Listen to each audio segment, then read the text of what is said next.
नमस्कार, स्वागत है आपका हमारी खास पेशकश अमेरिका का टैरिफ आतंक में। मैं हूं आपके साथ कृष्णा चौधरी। अमेरिकी संसद ने सदन में एक बिल पास किया है। इस बिल में अमेरिका की दादागिरी साफ झलक रही है। बिल में प्रस्ताव है कि जो देश रूस से तेल, गैस या यूरेनियम खरीदेगा उस पर 500% टैरिफ वसूला जाएगा। हालांकि भारत पहले भी रूस से तेल खरीदता आया है और आगे देश और देशवासियों के हितों से समझौता न करने की बात कह रहा है। देखिए हमारी रिपोर्ट में। अमेरिकी संसद में पास हुआ बिल। निशाने पर होंगे रूस से तेल खरीदने वाले देश। तेल खरीदने वालों पर अमेरिका लगाएगा 500% टैरिफ। अमेरिका का तालिबानी बिल क्या बढ़ाएगा भारत की मुश्किल?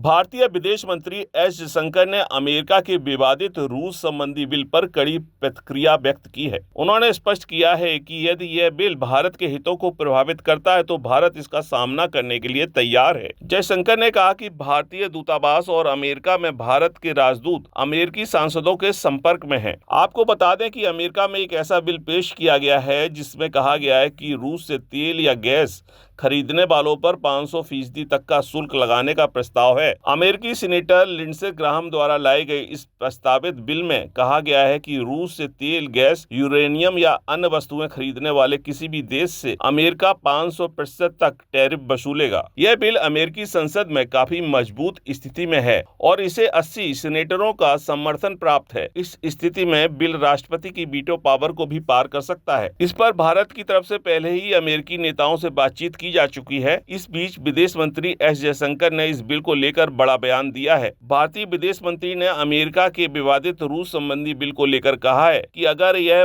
बिल भारत के हितों को प्रभावित करता है तो उस स्थिति से निपटा जाएगा। उन्होंने कहा कि भारत इस बिल को लेकर पूरी तरह से सतर्क है। विदेश मंत्री एस जयशंकर ने कहा कि जो चीजें हमारे हितों को प्रभावित कर सकती हैं, वो हमारे लिए मायने रखती हैं। उन्होंने बताया कि भारतीय दूतावास और अमेरिका में भारत के राजदूत लगातार अमेरिकी सांसद लिंडसे ग्राहम के संपर्क में हैं। भारत की ऊर्जा और रणनीतिक जरूरतों को अमेरिकी पक्ष के सामने रखा गया है। जयशंकर ने कहा कि हमने अपनी ऊर्जा सुरक्षा से जुड़ी चिंताओं को उनके साथ साझा किया है। अगर कोई ऐसी स्थिति आती है तो हम उसका सामना करेंगे।